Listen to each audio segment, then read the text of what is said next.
later, and almost $100,000 later, we had 3 revelations. 1, if you view fundraising as friends raising, you have a better chance. 2, fundraising is not an event. It's a gradual process, a process to discover the joy of giving. 3, no fundraising effort has ever succeeded unless one person asks another person for money.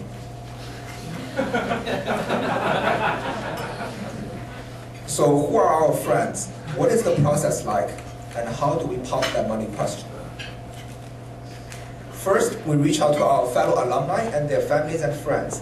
With social and personal ties, they are directly connected to the cause and have vested interest. For them, every spring, we host a private luncheon where lasting relationships started. Needless to say, you're very familiar with the event, and here's the scene from last year.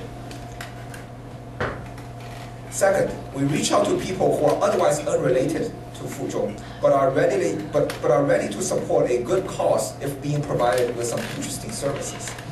For example, we host a summer poker tournament every year. If you look at how serious some of those people are, you know you found the right friends. And in particular, we have top finishers in the past few years donating part or all of their proceeds or their winning monies to our foundation. As the saying goes, winning has never felt so good. One other example of this group is people. One other example of this group of people are caring parents with promising children. Since last year, together with Fudan Fuzhong's domestic foundation, we organized a summer camp on Fuzhong campus. If you or your friends have kids between 1st or the 9th grade and would like to send them to China for a 3-week-long cultural and leadership immersion program, this would be it. The Longfeifei summer camp was a tremendous success, and the recruiting for summer 2010 is underway. Now you may find more information about all those events on our website. So how do we do? Here is a donation activity breakdown by month. We raised over $10,000 both during the luncheon in March and the summer camp in July, whereas the poker event generated about $3,700. Outside, we had another $10,000 coming from individual donors. I'm sorry.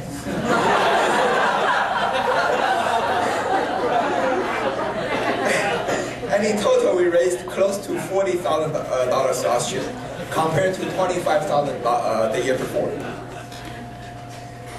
Now, here is a breakdown by donation amount. We had 19 donations or donors below $100, about 28 donations between $100 and $500, 12 between $5 and $1K, 7 donations between $1,000 and $5,000, and a single donation over actually more than $11,000.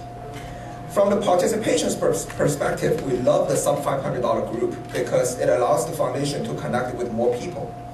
From the impact perspective, as you see in the blue bars, it is another fascinating display of the famed 20-80 rule.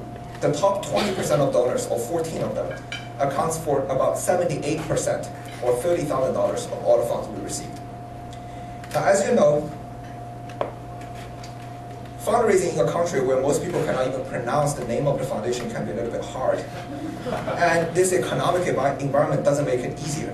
It is, however, a highly rewarding experience because by listening to the thought-provoking questions raised by some of our prospective donors, we even grow in our own understanding of the nature of this charity. For example, why should I help someone that I've never met?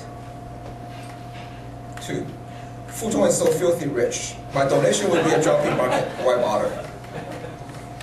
3, I didn't go to Fuzhong, or that Fuzhong experience wasn't that great.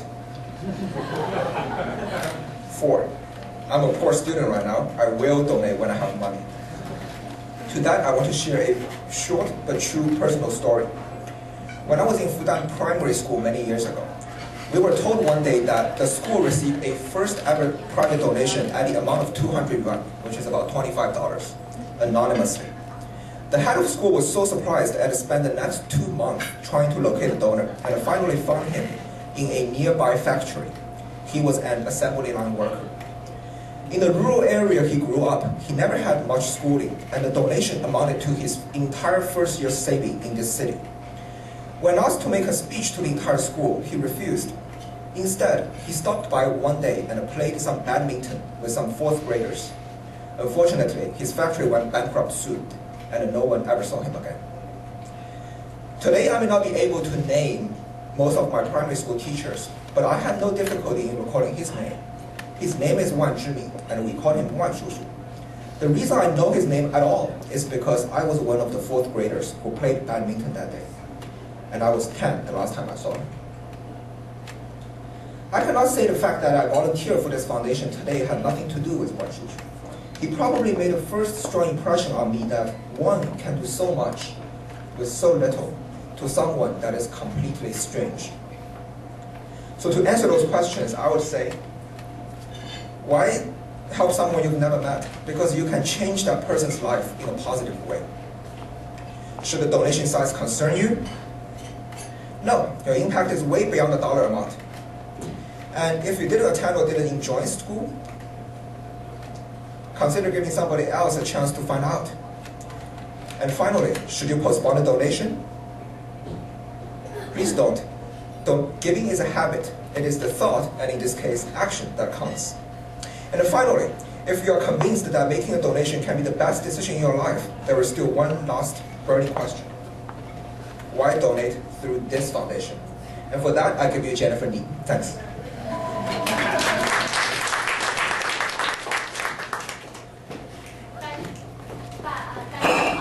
Thanks for coming.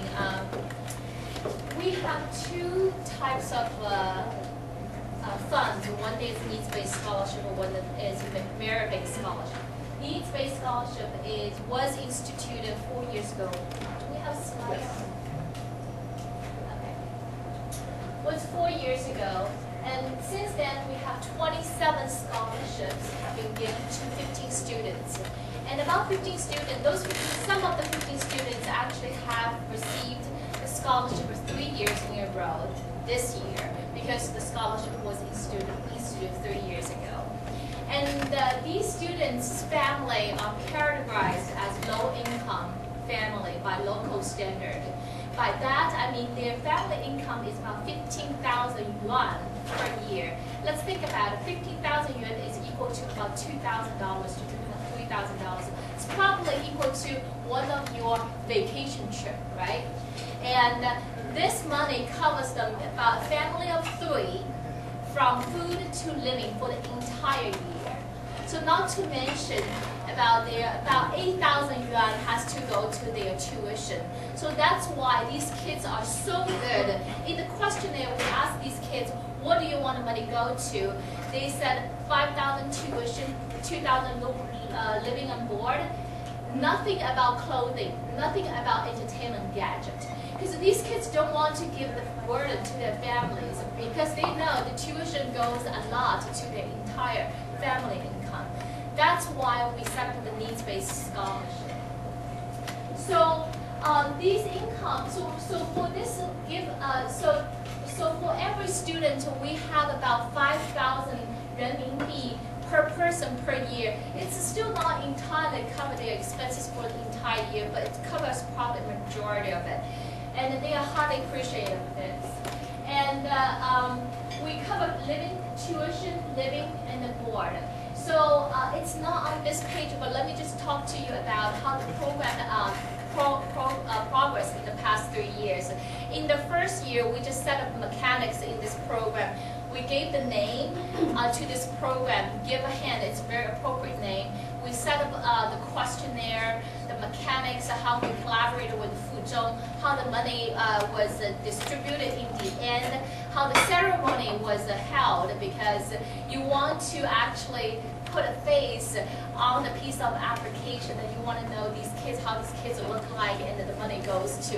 So that's all the mechanics we did for the first year. Second year, we were fortunate enough to have a 1979 class. They pledged to cover the majority of the fund, and led by Sun Jueming, 1979 class alumni. And then